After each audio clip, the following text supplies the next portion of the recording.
riego tecnificado del aguacate en laderas de alta pendiente, la experiencia en Chile. Christian Fischer es ingeniero civil hidráulico de la Pontificia Universidad Católica de Chile. Ha desarrollado toda su carrera profesional en el área de riego tecnificado, con énfasis en el riego de aguacates, plantados en terrenos de alta pendiente. Durante más de 30 años ha diseñado e instalado sistemas de riego por goteo y microaspersión en Chile y alrededor del mundo. Él ha trabajado en proyectos en Estados Unidos, en Colombia, en Brasil y últimamente en Guatemala. Esto ha permitido extender la tecnología del riego sobre laderas de alta pendiente más allá de las fronteras de Chile. Durante los últimos años, el ingeniero Fischer ha presentado a la industria un innovador concepto denominado uniformidad efectiva, el cual, junto a diseños de riego basados en drenaje reducido, ha permitido mejorar considerablemente el aprovechamiento de la energía, el agua y los nutrientes en todos los cultivos. Otra contribución importante a la industria del riego ha sido su aporte en la adaptación del fertirriego al cultivo de frutales, dosificando los nutrientes mediante inyección proporcional volumétrica en lugar de inyectar en base al pH y la conductividad eléctrica, concepto utilizado habitualmente en cultivos protegidos. Actualmente se desempeña como gerente general de Agronovedades S.A., empresa líder en el desarrollo de proyectos de riego de alta complejidad, contribuyendo al desarrollo del riego en Chile y en el mundo. Bienvenido, Christian. Adelante. Gracias. Muchas gracias, buenas tardes. Quiero agradecer al comité organizador, al panel de expertos, a Gexpo, ¿lo dije bien? A Gexport, y a los patrocinadores que hacen posible estar aquí y compartir con ustedes la experiencia que hemos tenido en estos últimos 30 años y que nos ha permitido tener la industria que tenemos de producción de aguacate en Chile. Básicamente lo que les voy a contar es, bueno, cómo partimos, los errores que cometimos y cómo estamos hoy día, cómo hemos resuelto el tema de regar sin problemas, sin preocupaciones, proyectos en alta pendiente. Bueno, comparando un poco la realidad de Guatemala con la de Chile, son situaciones, condiciones muy diferentes. Nosotros tenemos un clima templado o mediterráneo, en cambio Guatemala y en general Centroamérica, el clima es tropical o subtropical.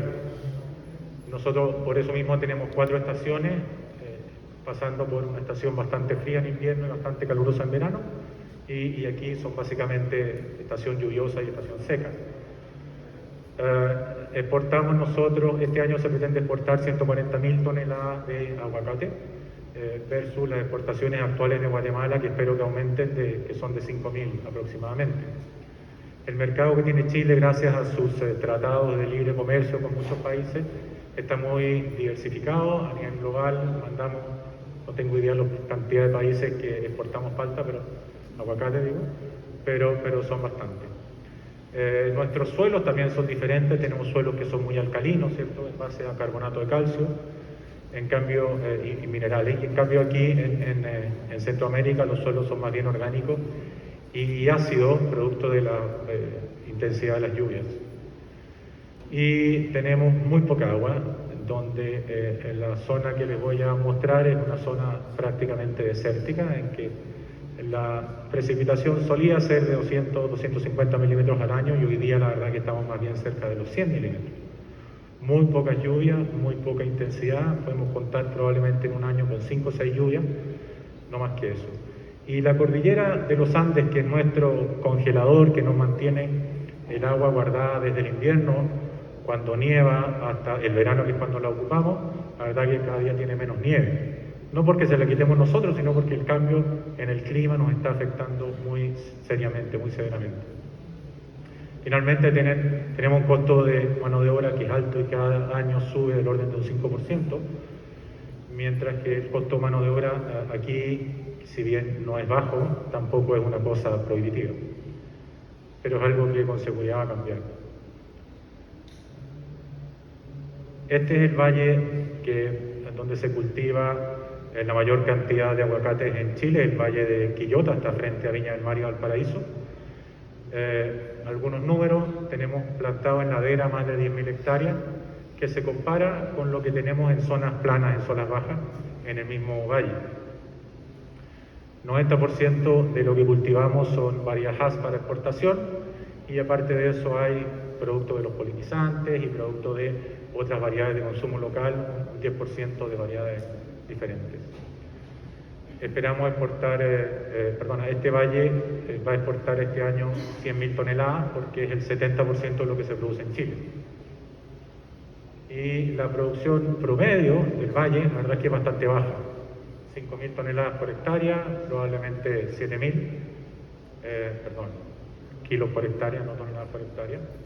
Y sin embargo, cuando hacemos proyectos con última tecnología, con buen riego por goteo, con buen trabajo de suelo, buena plantación, en fin, llegamos a 18, y puse 18 ahí, que es el mínimo. O sea, normalmente eso es sostenido en el tiempo, pero llegamos a 20, 22, 25 toneladas por hectárea tranquilamente. Si partimos de los años 90, que hace 30 años cuando yo partí, la verdad que los suelos eran muy baratos. Eran en laderas $300 por hectárea y del orden de los $6.000 en las zonas planas. Se empezó a plantar en cerros por lo barato que eran, pero hoy día es muy importante plantar en laderas porque estamos más libres de helada.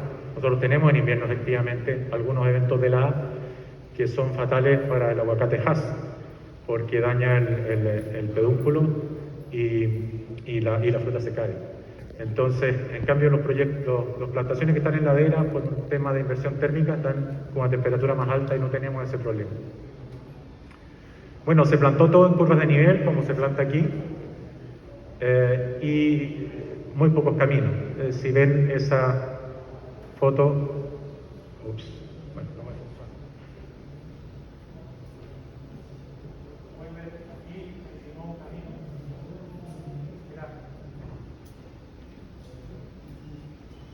ese camino era todo lo que había en ese paño de arriba, que era lo que se plantó originalmente, y hoy día quedan solamente los vestigios. Ya en la parte de abajo se replantó con camellones de alto a bajo. Entonces, pocos caminos y curva de nivel. Usamos goteros no compensados, porque si bien habían algunos goteros autocompensados en ese tiempo, eran carísimos. Y obviamente en esos años había que minimizar el costo de la inversión. Entonces, era un problema, ningún proyecto funcionaba como debía. Y bueno, terminaron, decayendo todas las plantaciones. Hoy en día, los suelos en ladera valen prácticamente lo mismo que en el valle y bastante más que en ese tiempo. Estamos hablando de $30.000 por hectárea, o sea, 100 veces lo que costaban hace 30 años. Y en el valle del orden de los 40.000. Entonces, aprovechar cada metro cuadrado es muy importante. Usamos mayormente gotero autocompensado y antisifón. Antisifón significa que cuando paramos de regar, el gotero se cierra y no es posible que entre algo de vuelta, ni insectos a poner huevos, ni raíces de las plantas que estén, porque cuando la manguera queda debajo del mulch, pueden tender a meterse raíces. Microaspersores, usamos microaspersores autocompensados, por cierto, y lo más importante es que plantamos en camellón y en máxima pendiente. Máxima pendiente significa que si yo pongo una pelota en una ladera y se cae para lo más parado, esa es la dirección en la que hacemos los camellones. Y hacemos muchos caminos. Ahí ven ustedes esa foto, se ve que está todo como cortado, ¿cierto? Por muchos caminos, y los caminos los hacemos cada 35, 40, 45 metros de surco de plantación, ponemos un camino. Y como comentaban en la introducción, diseñamos todo esto con una filosofía de drenaje reducido. Ahora les voy a explicar de qué se trata. Este es un ejemplo de una plantación que está en curva de nivel. Si bien se ve cuadradito, la verdad que las hileras están y las mangueras están en el sentido de los caminos. Esto se plantó el año 2000 y tenemos fotos a partir del 2002, 2003, la plantación se veía bien, lo que venía arriba también, perfecto, buenas cosechas, buen desempeño. Seguimos el 2005 igual, el 2006 no tenemos fotos, pero vemos que ya el 2007, o sea, 7 años es el número mágico, 7 años después de haber establecido una plantación en curva de nivel, sin haber hecho camellones, sin haber movido el suelo. Nuestra realidad es que las plantas se encuentran con la base de ese delgado suelo de buena calidad que tenemos y empiezan problemas de asfixia radicular, de fitóftora y de limitación del crecimiento. Vemos el año 2008 no tenemos fotos, el 2009 se ve que el daño ya es masivo, el 2011 seguimos igual, 2012 y ya el 2013 se abandona la plantación porque ya no tiene sentido seguir manejándola. Estamos así 2015, 2016 y el 2017 ya se decide olvidarse de lo que había y plantar, se hicieron un par de caminos más y plantar entonces en máxima pendiente con camellones. Ahí ya vemos que hay una parte plantada y bueno, eso el 2019 se cambió absolutamente la filosofía y se volvió entonces a lo que es tendencia hoy. ¿Qué es lo que buscamos nosotros en los proyectos de plantación? Que sean muy eficientes en consumo energético. La energía está muy cara, cada día más cara. Tenemos que ser eficientes y también no solo por el costo de la energía, sino porque nos están midiendo cada vez más la huella de carbono. Entonces, si malgastamos la energía, aunque el cultivo lo dé, vamos a estar por el otro lado apretados por la huella de carbono. Lo mismo con el agua. Nosotros tenemos una situación dramática desde hace unos 12 años en Chile, en que en este valle se manifiesta muy extremadamente, en que no llueve, llueve muy poco y cada vez hay menos agua. Y bueno, hemos tenido que ser muy eficientes en el consumo del agua y tenemos que, por otro lado, nos están midiendo la huella del agua también, que es otro parámetro a nivel internacional en que dicen, a ver, ¿cuánta agua consume usted para producir 1 kilo de aguacate? Y tenemos que ser entonces muy responsables con eso. Respecto de la mano de obra, tenemos que pensar en que hay que regar, polinizar, podar, cosechar, eventualmente replantar también cuando hay que hacer alguna labor de replante. Entonces tenemos que tener muchos caminos que nos hagan el traslado, que no sea un costo importante, el tiempo que la gente está sentada en la camioneta no produce. Y tenemos por otro lado que diseñar un sistema en lo que nos toca a nosotros de riego que requiera poca intervención humana, no tener gente abriendo válvulas, ojalá no descolando, ojalá no pendiente en cada una de las casetas hacia arriba, para poder liberar esa mano de obra y usarla en cosas que sean más inteligentes, más rentables. Y entre otras cosas debemos considerar un camino, al menos un camino principal preparado, ¿cierto?, con ripio, de una pendiente aceptable, no más allá de un 10%, con suerte un 12%, que tenga un cierto ancho, que se puedan cruzar eventualmente un tractor que venga con la cosecha, ¿cierto?, con otro vehículo, con una camioneta que vaya subiendo, que no se necesite un 4x4 para subir al campo. Y por otro lado, estos mismos caminos es indispensable que se diseñen de forma que canalicen las aguas lluvias. Las pocas veces que llueve bastante intenso, y un cerro que antes de que fuera plantado tenía sus cursos de agua naturales. Cuando nosotros lo intervenimos y hacemos estos caminos horizontales, estos caminos colectan el agua. Entonces tenemos que diseñarlos de forma que esa agua que colectan estos caminos fluya a lo largo de los mismos caminos hacia las quebradas, los cursos naturales de desagüe. Bueno, otra cosa importante es que siempre que subimos a un cerro es bueno tener una vía alternativa. En este caso tenemos 2 subidas y si alguna de estas se daña porque se rompió una tubería, porque estamos haciendo una reparación, porque estamos haciendo una ampliación, entonces siempre tenemos que tener un camino alternativo por donde llegar a cualquier parte del huerto.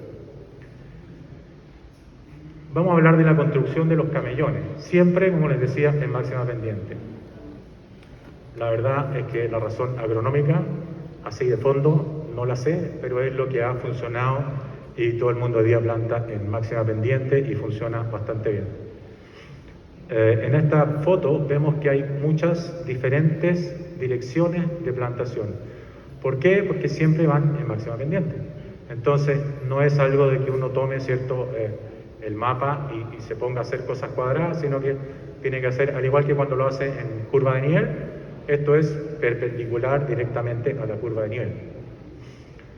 Ahí tenemos unos camellones recién construidos, está instalándose el sistema de riego. Ven que la pendiente es bastante alta. La pendiente se calcula en la vertical dividido por la horizontal, o sea, en este caso 70 dividido por 100 es un 70%. No es porque esté el 100, sino 0,7%, para llevarlo a porcentaje. Un 70% de pendiente y podemos llegar tranquilamente hasta un 100%.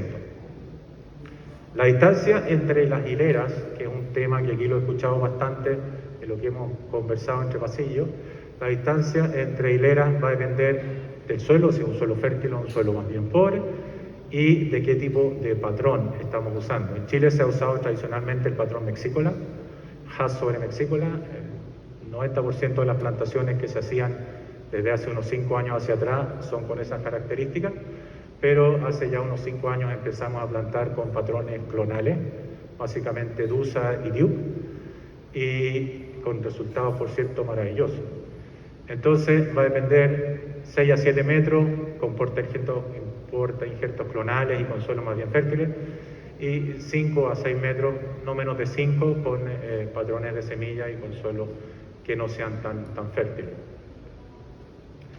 ¿Cómo se construye un camellón? Bueno, ahí hay un esquema, ¿cierto? Son unos montículos grandes, no es fácil construirlo, tiene una base de 3 metros a 3 metros y medio y una altura de 70 a 80 centímetros cuando ya se asentó. O sea, eso significa que cuando lo estamos construyendo probablemente lleguemos a 1 metro de altura sobre la calle. Y eso después, con un par de lluvias, se asienta y queda 70 a 80 centímetros.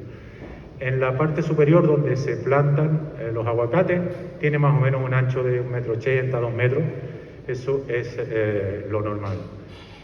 Entre otras cosas, bueno, lo que buscamos con los camellones es juntar el suelo bueno en una zona donde esté disponible para las raíces y donde no tengamos riesgo de saturación. ¿Por qué? Porque cada entre camellón, cada canal que queda, digamos, entre los camellones es un drenaje. Es como si hicieran el suelo, construyo drenes, ¿cierto? Entonces, si el camellón llegara a estar saturado por una lluvia muy intensa, va a drenar hacia los lados con mucha facilidad y voy a volver a tener un suelo oxigenado donde las raíces puedan crecer sin problema. Como digo, el suelo tiene que... normalmente los suelos nuestros son delgados, 30, 40 centímetros, entonces tomamos la capa de encima del suelo de buena calidad y lo volcamos para construir el camellón. Antes de eso movimos el suelo donde vamos a construir el camellón, de modo que tengamos toda esta altura de un suelo mullido y en buena condición para plantar. Se hacen con excavadora naturalmente. Por cierto, voy a mostrar una foto más adelante, la parte de atrás que se ve con terreno que ha estado, arena que ha estado corriendo, está plantado, hoy día se plantó hace 2 o 3 meses, y esta parece una foto más bien de una mina del desierto que de una plantación. Aquí está lo que les contaba de los caminos. Esta es otra plantación en la zona. Ven que los números de ahí son las distancias, perdón, la longitud y la hilera entre cada uno de los caminos, y se mueve entre 48 metros y 32 metros. Entonces, ese es el parámetro. ¿Por qué necesitamos tantos caminos? Bueno, por lo que les contaba, porque tenemos que cosechar, porque tenemos que podar, porque tenemos que sacar el material de poda, porque tenemos que supervisar, porque tenemos que darle poca distancia a las colmenas, a las abejas que están en las colmenas que se ponen en los caminos. En fin, la densidad de caminos es un tema súper importante. Aquí la verdad que he visto caminos, salvo excepciones, caminos bastante más distanciados. Ahí hay un camino, ese es un camino, ni siquiera un camino principal, sino que es un camino de estos que vemos aquí entre medio. Es importante que dejarle un 5% o algo así de pendiente hacia el cerro, como se ve ahí.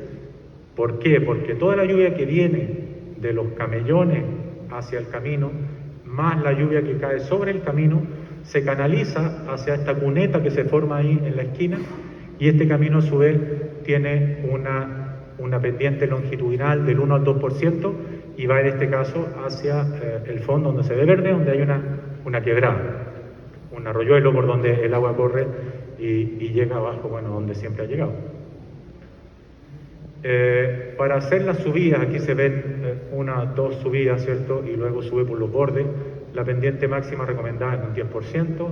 Si es imposible por la pendiente del cerro, en fin, bueno, un 12%.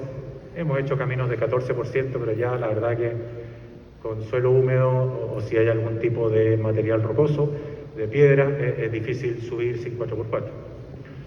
Otra cosa importante es que a nosotros nos llueve poco, pero cuando llueve estos caminos se ponen como jabón. Entonces la primera instrucción es: si llueve, baje ya, no siga arriba porque si no va a tener que bajar a caballo. Del punto de vista del diseño agronómico del riego, ¿cierto? Nosotros tenemos más o menos esa demanda media en el Valle de Quillota. Hablo del Valle de Quillota, es la zona baja del Valle de la Concagua, que es donde donde trabajamos más nosotros. Es más o menos esas son evapotranspiración potencial durante todo el año, media mensual, ¿no? Entonces tenemos el pic en enero y febrero, del orden de los 6 milímetros por día, media mensual, de nuevo. Entonces nosotros diseñamos para ese mismo valor. Una ETP máxima, pero es una ETC también, porque por efecto de una serie de factores no nos complicamos y decimos: mira, factor de cultivo 1, olvídate de la eficiencia, olvídate de la uniformidad, y eso ha andado bien. Entonces pensamos en aplicar efectivamente 6 milímetros por día en un periodo máximo de 16 horas.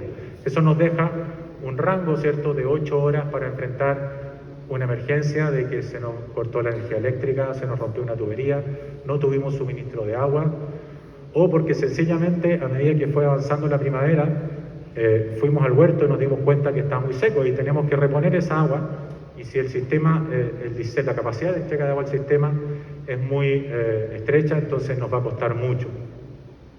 Y por otro lado, regando un máximo de 6 milímetros en 16 horas, la verdad que la necesidad de tener gente ahí durante la noche es muy baja.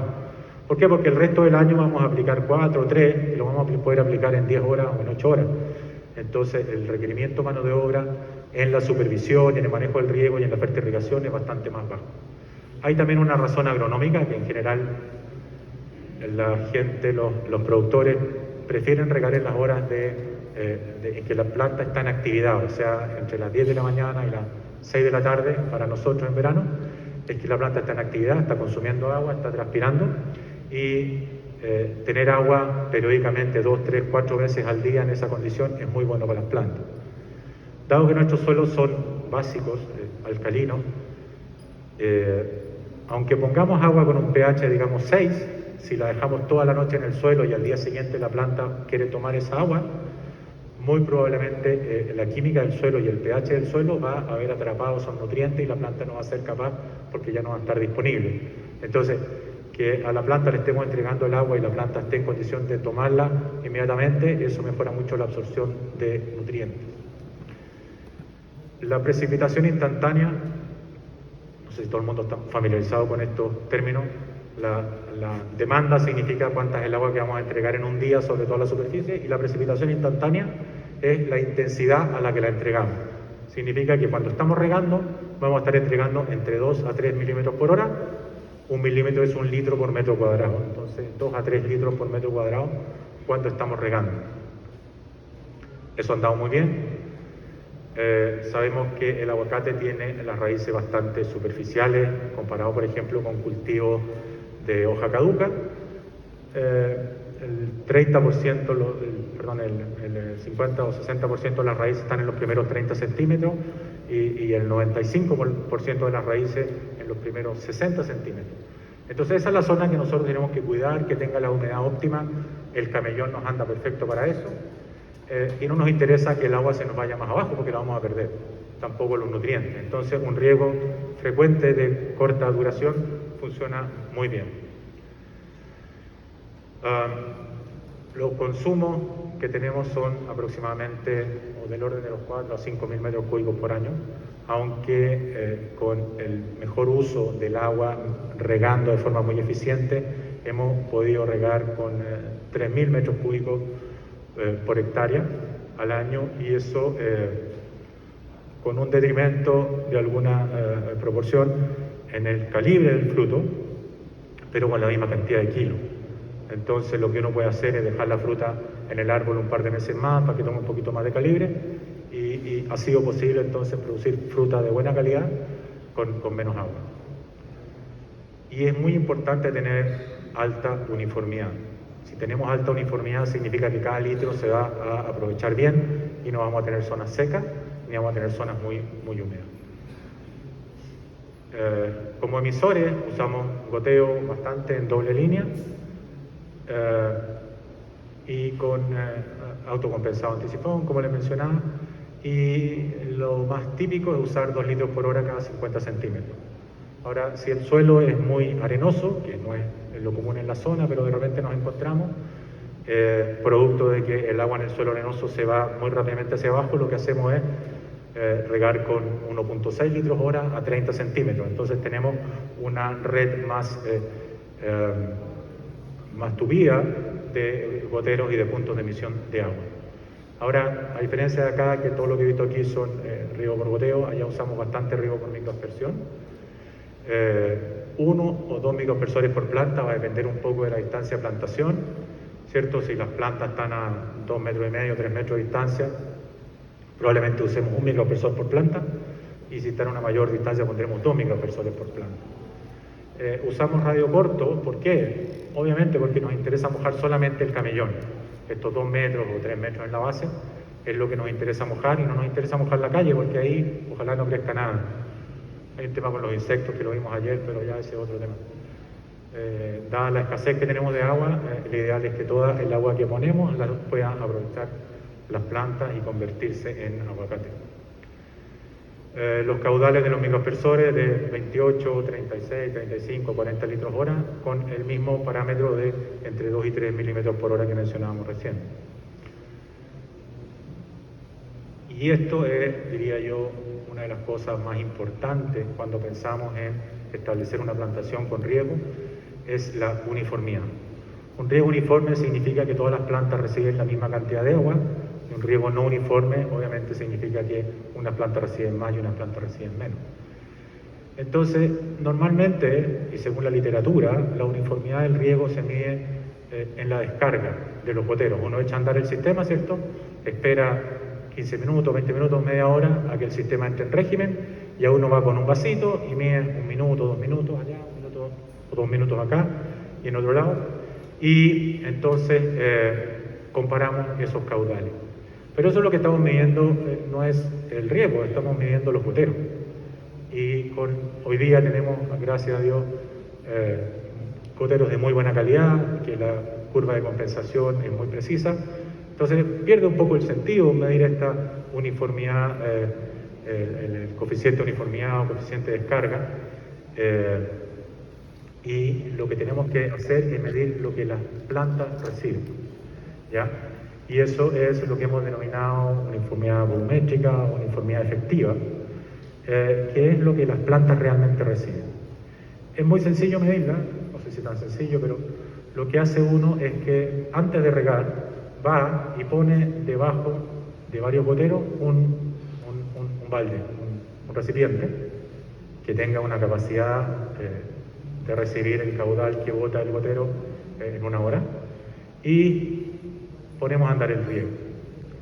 ¿Qué es lo que va a ocurrir? El riego en las zonas más bajas van a empezar a regar, sobre todo en laderas importantes, va a empezar a salir primero el agua por las zonas bajas, porque el sistema tiene que llenar las tuberías, tiene que llenar los laterales, ¿cierto?, de goteo, y tiene que llenar las submatrices.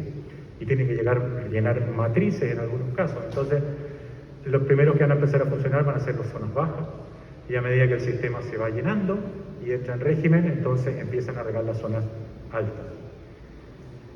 Y luego pasa una hora, cortamos el riego, cerramos la válvula, y ¿qué es lo que ocurre?